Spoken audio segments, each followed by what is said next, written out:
Interview देने जाता हूँ, मेरा इंटरव्यू फेल हो जाता है। मैं बिज़नेस के लिए कुछ करने जा रहा हूँ, किसी से मीटिंग करने जा रहा हूँ, वो नहीं हो रही है। तो सफलता के लिए क्या करना है, आपने जब भी घर से जाएं थोड़ा सा गुड़ लेकर जाएं, थोड़ा सा गुड़ लेकर घर से बाहर निकलें और उस गुड़ को वहाँ पे हर मंगलवार 8 केले चढ़ाइए।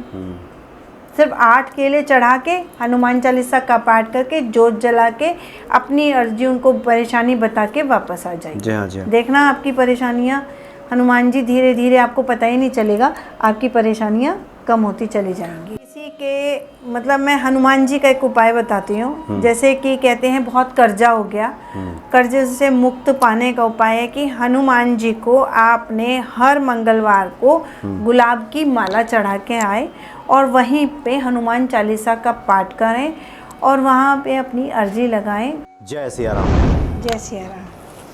पूजा के पाठ के साथ साथ कुछ ऐसे महत्वपूर्ण उपाय होते हैं कि व्यक्ति अगर वो करता चले तो बहुत जल्द उसका मनोरथ सिद्ध हो जाता है।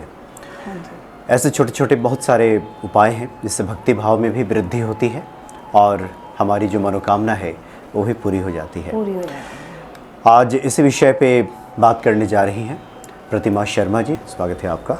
जय सिया राम। जय सिया राम। जी, आप तो कई बार कई महत्वपूर्ण उपाय बता चुकी हैं। हाँ जी। और इससे भक्तों का काफ़ी भला हुआ है। आज की कड़ी में क्या खास बता रही हैं? देखिए, आज मैं उनके लिए एक उपाय बहुत अच्छा बता रही हूँ जिन पे पितृदोष भी है और मैंने अधिकतर जिनकी कुंडलियाँ टैली करती हूँ, देखती हूँ, तो पितृदोष से बहुत ज़्यादा परेशान रहते हैं। तो मैंने पितृदोष का पहले भी उपाय बताया हुआ है। अब अमावस्या से शुरुआत कर दीजिए एक उपाय की, तो कि जिस पे पितृदोष है उस दिन 3 अगरबत्ती आपने लेनी है घर के किसी भी गमले में। अच्छा। तुलसी का हो, मनी प्लांट हो, कोई भी हो, बस कांटे वाला नहीं होना चाहिए। जिसमें कांटे होते हैं, गुलाब का, शमी का, ये नहीं हो। तो 3 अगरबत्ती उसमें जलाइए, चाहे संध्या काल में या सुबह, एक टाइम जलानी है। वहीं खड़े होकर एक छोटा सा मंत्र उसका जाप करना है और हाथ जोड़ के आपने कहना है ओम पितृ देवता भयो नमः 21 बार कहिए और ये 41 दिन तक रेगुलर करिए। आप देखना आपका बहुत काम जो रुके हुए हैं बनने शुरू हो जाएंगे। आगे बढ़ाना चाहते हैं तो आप चढ़ा सकते हैं। पितृ देवभ्यो नमः। ओम पितृ देवता भयो नमः। अच्छा, देवताभ्यो नमः। भयो नमः। अच्छा। बस ये करिए। तो ये क्या गमले में 3 अगरबत्ती लगा के ना, ये 3 अगरबत्ती दक्षिण की तरफ, कहीं भी, कोई भी दिशा में, कहीं भी, घर के बाहर। हाँ, घर के बाहर, घर में नहीं करनी है। ये करिए। और जैसे मैंने बताया कि एक मन में धारणा कर लीजिए कि मुझे मेरे जन्मदिन पे आप लोग केक काटते हैं, सब कुछ करते हैं, लेकिन आप उस दिन गाय को हरा चारा खिलाया है, 100 गाय को उसमें चले जाएं गौशाला में, तो अपने हाथ से सब में डालें तो भी पितृदोष बहुत जल्दी शांत होता है उसमें। तीसरा उपाय करना है कि एक कटोरी में चावल लेने हैं, उसमें कपूर रख दीजिए। अच्छा। ये करना है, अमावस्या वाली दिन रखिए, पूरी रात पूरा दिन रखा रहेगा वो। एक कटोरी में चावल और कपूर छोटा कपूर नहीं रखना है। भीमसेनी कपूर आता है या देसी कपूर आता है, चौड़ा टुकड़ा उसका अच्छा सा, वो रख दीजिए। क्योंकि आपको पता है कपूर उड़ता है, इसीलिए इसको आप संध्या काल में रख दीजिए। रात भर रहेगा, सुबह आपने ये घर से बाहर वो कटोरी ले जानी है जो उस पर कपूर रखा है, उसको जला देना है, अपनी देहली से बाहर जलाना है और पितरों का नाम लेना है। और जो चावल उसमें जब कपूर जल जाता है, चावल भी थोड़े बहुत जल जाते हैं, वो किसी भी पेड़ के नीचे आप रख के आ जाइए। कटोरी ले आइए, चावल डाल के आ जाइए, पेड़ के नीचे रख दीजिए। हाँ। यानी जो लोग भी कई बार तो पता नहीं चलता लोगों की पितृदोष है क्या है नहीं है, कोई भी कर ले, कोई भी कर ले, बहुत अच्छा उपाय है। अच्छा। दूसरा कुंडली दिखवा लीजिए, पता चल जाएगा। तब पता चल जाएगा। हम जैसे टैली कराएंगे, डेट ऑफ बर्थ वगैरह मुझे देंगे तो बता देंगे कि पितृदोष है। वैसे तो मैं ये उपाय बताती हूँ, फिर भी मैं जनरल बता रही हूँ। जैसे आपको पता है कि अरे किसी ने मुझे बताया था मेरे ऊपर पितृदोष है, क्या करूँ? क्योंकि पितृदोष क्या करता है, एक तो हमारे वंश को धीरे धीरे समाप्त कर देता है। आपके अगर पुत्र है, आगे उसके पुत्र हो जाएगा, फिर आगे जाके उसके पुत्र नहीं होगा, कन्या होगी। इस तरह कन्या की संख्या वंश आती है। वृद्धि में परेशानी रुकावट आती है। देगा। अच्छा। आपकी तरक्की में रुकावट देगा। जैसे आपका पुत्र हो गया, अब उस पुत्र की तरक्की में, उसके करियर में रुकावटें पैदा कर देगा, उसकी एजुकेशन में, हर चीज़ में। कई बार हम सोचते हैं ना कि सब कुछ अच्छा चलते चलते एकदम रुकावट क्यों आ गई। बिजनेस में, अगर आप बिजनेस कर रहे हैं, वहाँ पे अड़चन आ जाएगी, आपके पितृ दोष है तो ये चीज़ें करने से, छोटी छोटी चीज़ें करने से क्या होता है कि पितृदोष कम असर हो जाता है और काम बनने लग जाते हैं। अच्छा, एक बार इसी बात पे हमें ध्यान आया, कई बार लोग चर्चा करते हैं कि आजकल सुनने में आता है कि अधिकांश समस्याओं के लिए लोग पितृदोष बता देते हैं।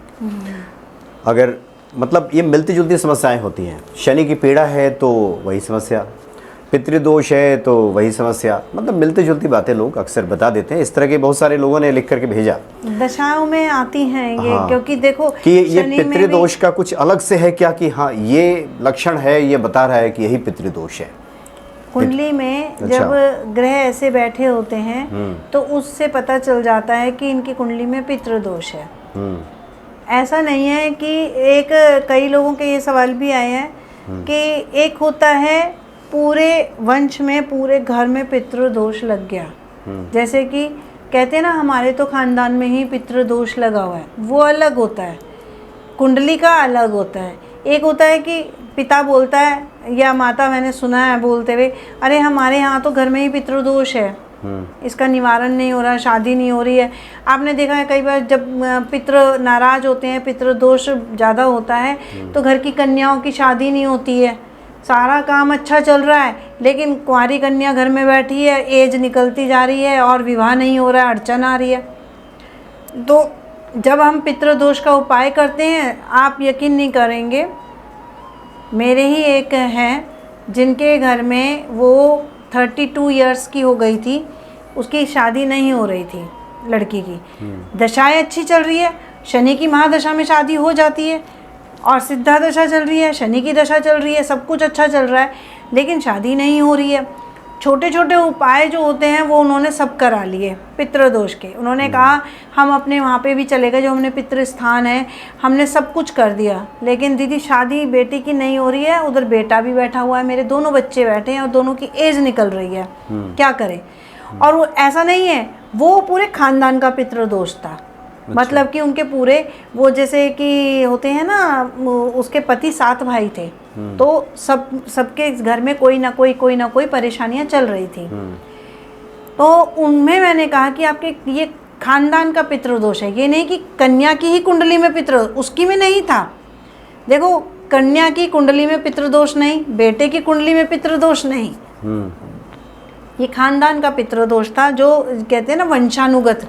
तब मैंने उनसे कहा आपको अपने सारे देवर जेठ, मतलब ये आपके पति के सारे भाई इकट्ठे हुए, उनकी बहन और आपके जो बच्चे हैं सबके, आपको जाना पड़ेगा या तो गया या फिर कुरुक्षेत्र में, और वहाँ पे जाके पूरा प्रॉपर विधि विधान से पिंडदान करा के आइए, संकल्प लेके, और उसमें तर्पण कराइए उन सब का। जितने भी आपके गए हैं उनके सबके नाम आप बात करिए कि नाम सबके याद होने चाहिए, या एक पेपर पे लिख के ले जाइए। एंड टाइम पे किसी का भी भूल गए, वहीं पिंडदान वो हो जाएगा, उसका रह गया। तो जितने भी आपके गए हैं, कईयों की कुंवारेपन में भी डेथ हो जाती है, वो भी पितृ बन जाते हैं, फिर वो भी दोष में आ जाते हैं। तो सबके नाम लिख के ले जाइए, वहाँ पिंडदान कीजिए। उन्होंने वैसे ही किया, विधि विधान से पूरा अपना बस बुक करी, पूरे उसको ले गए, खानदान को करके आए, वहाँ के उसमें स्नान करके आए। आप यकीन नहीं करेंगे, वो लड़की मेरे बताए हुए उपाय कर रही थी, मंत्र भी दिया हुआ था गौरी माँ का। तो जब उसने, मैंने कहा बेटा उपाय नहीं छोड़ने, मंत्र नहीं छोड़ना, ये करते रहिए। 2 महीने नहीं हुए, उन्होंने ये उपाय किया नवंबर में जाके, और उसका जनवरी में रिश्ता हो गया, घर बैठे रिश्ता आया उस लड़की का, बहुत अच्छा। जबकि वो ये सोच रही थी इतनी एज हो गई है तो मुझे तो डिवोर्स ही मिलेगा, कुंवारा लड़का तो मिलेगा ही नहीं। तो मैंने कहा कुंवारा ही मिलेगा, टेंशन मत लो। कुंवारा ही मिला, बहुत अच्छे घर में गए हैं, और उसको भी बहू अच्छी आई है। तो मतलब उनके रास्ते खुलते चले गए सबके, और एक के नहीं, सारे भाइयों के काम बनते चले गए। देखिए जैसे अब किसी के मतलब मैं हनुमान जी का एक उपाय बताती हूँ। जैसे कि कहते हैं बहुत कर्जा हो गया, कर्जे से मुक्त पाने का उपाय है कि हनुमान जी को आपने हर मंगलवार को गुलाब की माला चढ़ा के आए और वहीं पे हनुमान चालीसा का पाठ करें और वहाँ पे अपनी अर्जी लगाएं कर्जे मुक्ति के लिए। अब ये तो नहीं है, इसमें भी एक लॉजिक आ जाता है। कई लोग प्रश्न उठाने वाले ये भी उठाते हैं कि ये सब करते क्या कर्जा मुक्ति कर देंगे हनुमान जी? करेंगे। कैसे करेंगे? उसकी जो उसके कार्य की है वो बढ़ जाएगी। उसकी जॉब कर रहा है या बिजनेस कर रहा है तो उसको आमदनी अच्छी बढ़ने लगेगी। जब आमदनी आने लगेगी, खर्चा कम हो जाएगा तो वो कर्ज से मुक्त होने लगेगा। वो 2 पैसे आगे भी देगा, कर्जदार को देने लग जाएगा। इसी तरह कर्जा मुक्ति से होएगा, ठीक है ना। और साथ में पीतल का लोटा उत्तर दिशा में अपने घर में, ऑफिस है तो ऑफिस में भी, अगर आपका ऑफिस है, दोनों जगह पीतल का लोटा रखिए। आप देखेंगे धीरे धीरे आपकी आमदनी बढ़नी शुरू हो जाएगी और आपका कर्ज से मुक्त आपको मिल जाएगा।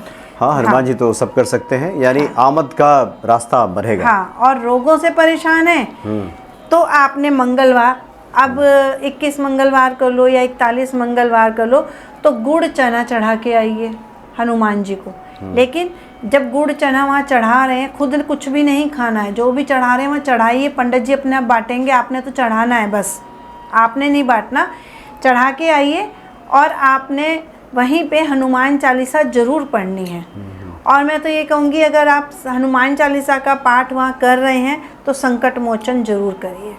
अच्छा। वहीं खड़े होकर संकट मोचन का भी पाठ करिए। बाल समय रवि हाँ। बख्श लियो। और अगर कोई और संकट आ रहा है, इनसे भी अनदर अलग संकट है, परेशानियों से घिरे हैं, तब वहाँ पे हर मंगलवार 8 केले चढ़ाइए।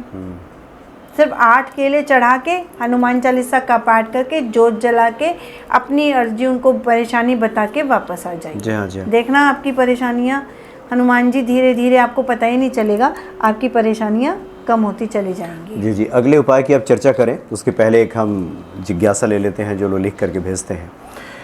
एक व्यक्ति ने लिख करके भेजा कि इतने सारे उपाय हम लोग सुनते हैं, थोड़े हम संशय में पड़ जाते हैं कौन सा करें कौन सा ना करें। हाँ, तो आप अपने अनुभव से बताइए कि क्या करना चाहिए लोगों को। देखिए, मैं ये जो उपाय आपको बता रही हूँ, सच बताऊँ तो ये अनुभव से ही बता रही हूँ। जिसको बताया है उन्होंने इन उपाय को करा है तो मेरे पास रिप्लाई यही आया कि हाँ, हमारे काम बन गए। बहुत से ऐसे हैं जिनको अपनी जन्म तारीख वगैरह नहीं पता और परेशानियाँ आ रही हैं, तो ये उपाय उनके लिए काम में आ जाता है। नहीं, ये उपाय तो काम करेगा, वो तो सारे उपाय काम करेंगे, लेकिन जिसके मन में आ जाए कि अब ये करें कि वो करें, मुझे ये करना चाहिए कि वो करना चाहिए। कुछ लोग एक उपाय शुरू करते हैं और बीच में रोक देते हैं। ये जो मैं 3 उपाय बताया है, इनमें से एक भी कर लोगे तो भी काम बन जाएगा। नहीं, जैसे कुछ लोग हैं ना कि उपाय कर रहे हैं, हाँ, बीच में कोई दूसरी बात सुन ली, दूसरा उपाय सामने आ गया, ये गया, गलत है, तो बीच में ही रोक दिया, नहीं, फिर वो करने लगे। हाँ, फिर नहीं होगा। और मैं एक बात और कहूँगी आप सब लोगों से जो भी सुन रहे हैं, ज्योतिष विद्या है, जादू नहीं है, मैजिक नहीं है। अगर आपने कोई रेमेडीज़ ली है, हमसे उपाय लिए हैं, मैं उपाय बता रही हूँ, या कोई और भी एस्ट्रोलॉजर आपको उपाय बता रहा है, जन्मपत्री के उपाय खासकर, आपके जितने भी ग्रह चल रहे हैं उन दशाओं के उपाय, आप ये मत सोचिए कि उपाय बताए हैं तो वो अब 21 दिन में ही मेरा काम बन जाएगा, फट से हो जाएगा सब काम, नौकरी गवर्नमेंट जॉब लग जाएगी, संतान हो जाएगी, शादी हो जाएगी। नहीं, आपको वो उपाय जो दशा पीरियड हमने लिख के दी है कि सन 2002 से 2020 तक या 2018 तक ये समय पीरियड रहेगा, तो वो उपाय ये नहीं असर नहीं करेंगे, लेकिन थोड़ा समय तो दीजिए, उपाय असर करेंगे। उपाय नहीं छोड़ना हताश होके। आप खाना तो नहीं छोड़ते ना, आप डेली खाना खाते हैं, डेली भोजन करते हैं, डेली भूख लगती है। तो इसी तरह ये है कि दशाएं, और भगवान श्री कृष्ण ने भी कहा है और रामचंद्र जी ने भी कहा है कि समय परीक्षा लेता है, ये समय परीक्षा लेता है, लेकिन परीक्षा से घबराना नहीं है, उपाय नहीं छोड़ने हैं। जिस उपाय को आपने करना है तो करना है, 100% आपको लाभ होगा। थोड़ा समय दीजिए। अगर 21 दिन में नहीं हुआ, 41 दिन में होगा, असर दिखना लग जाएगा आपको। लेकिन ये मैजिक नहीं है, छू मंतर नहीं होगा, असर जरूर होगा। जी हाँ, जी हाँ। अब मैंने 3 उपाय बताए हैं, इनमें से आप अगर एक उपाय भी पकड़ लेते हैं और कर लेते हैं तो 100% आपको फल मिलेगा। जी हाँ, जी हाँ। तो इस कड़ी में एक और उपाय ले लेते हैं। एक उपाय और बता देती हूँ, जैसे कि सफलता नहीं मिल रही किसी भी कार्य में, आप कह रहे हैं मैं इंटरव्यू देने जाता हूँ, मेरा इंटरव्यू फेल हो जाता है, मैं बिज़नेस के लिए कुछ करने जा रहा हूँ, किसी से मीटिंग करने जा रहा हूँ, वो नहीं हो रही है। तो सफलता के लिए क्या करना है, आपने जब भी घर से जाएं थोड़ा सा गुड़ लेकर जाएं, थोड़ा सा गुड़ लेकर घर से बाहर निकलें और उस गुड़ को आपने दक्षिण दिशा में डाल दें। उस गुड़ को आपने पहले ये देख लेना कि दक्षिण दिशा कौन सी है, तो दक्षिण दिशा में उस गुड़ को आपने डाल देना है और आगे निकल जाना है। और निकलते वक्त आगे आसमान की तरफ देखना है, ऊंचाइयों की तरफ देखना है और देखते हुए अपने प्रभु को याद करना है। जिस भी प्रभु को मानते हो, जिस भी भगवान को मानते हो, उन्हें याद करके मैं इस कार्य के लिए जा रहा हूँ, मुझे इस कार्य में सफलता मिले, 100% मिलेगी। ऊपर देखना, ऊंचाइयों पे जाना, ऊपर देखने का अर्थ होता है ऊंचाइयों पे जाना, आपको सफलता मिले। कभी नीचे देखते हुए नहीं जाना, पहले जब गुड़ डाले तो उसके बाद ऐसे आसमान की तरफ देखें। आसमान की तरफ देखना मतलब आप ऊंचाई पे जाएंगे। और एक बात और, जब भी अपना नाम लिख रहे हैं, सफलता का बता रही हूँ उपाय आपको, जब भी अपना नाम लिखते हैं, सिग्नेचर करते हैं, तो उसको ऊपर की तरफ लिखें। कभी स्ट्रेट ना लिखें, कभी नीचे डाउन की तरफ ना लिखें, फिर आप डाउन में ही चले जाएंगे, या फिर सीधे चल रहे हैं तो थोड़ा सा उसको ऊपर की तरफ अपना सिग्नेचर करें या ऊपर की तरफ लिखें, तो आप हमेशा ऊपर की तरफ ही जाएंगे, सफलता ही पाएंगे, ऊंचाइयों पे जाएंगे। तो जो उपाय बताए हैं इन्हें करिए, 100% सफलता मिलेगी। गुड़ वाला तो आराम से कर सकते हैं, जो भी कर सकते हैं, कोई दिक्कत नहीं है। घर से बाहर जा रहे हैं, थोड़ा सा गुड़ लिया और अपना दक्षिण दिशा में फेंक के आगे ऊपर देखते हुए चले जाए। बस ये नहीं कि ऊपर ही देखते हुए ठोकर लगी, मैडम ने कहा था, गुरु माँ ने आधा ऊपर देखते जाना, आगे पत्थर।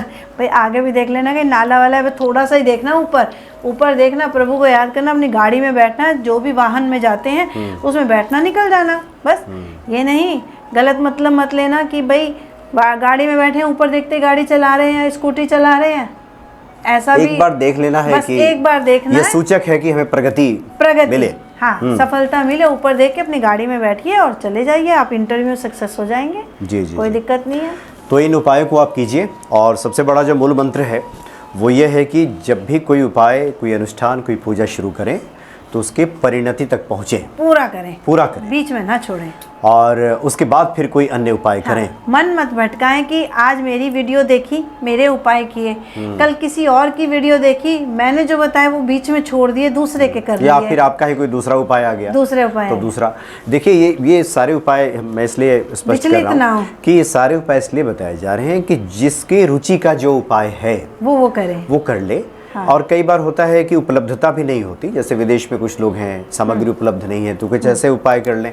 तो ये चूंकि यहाँ जो बात होती है तो एक बड़े एस्पेक्ट में होती है। हाँ, आपने सही कहा। हाँ। कि विदेश में बहुत, मेरे पास जो मेरे हैं भक्त विदेश के बहुत हैं, उनके पास ये दिक्कत होती है कि उनको ये सामग्रियाँ नहीं मिलती, वो नहीं कर सकते, पीपल ही नहीं मिलता, कुछ पीपल का पेड़ भी नहीं होता है, और कहीं वो चींटियों को आटा भी बहुत नहीं दे सकते, वहाँ पुलिस का भी चक्कर है, कहीं भी बहुत मुश्किल होती है। लेकिन ये गुड़ वाला उपाय आप वहाँ कर सकते हैं। तो इसीलिए ये गुड़ वाला उपाय, कौन सा उपाय किसके लिए बना है, इस पे ध्यान देने की आवश्यकता है। जो आपको जैसा सामान मिल जाए आप वैसा उपाय कर लीजिए, सब काम करेगा, आपकी श्रद्धा विश्वास जैसी होगी वैसा हनुमान चालीसा आप कर सकते हैं। जी जी, बस। बहुत बहुत धन्यवाद आपका। धन्यवाद। जय सिया राम। जय सिया राम।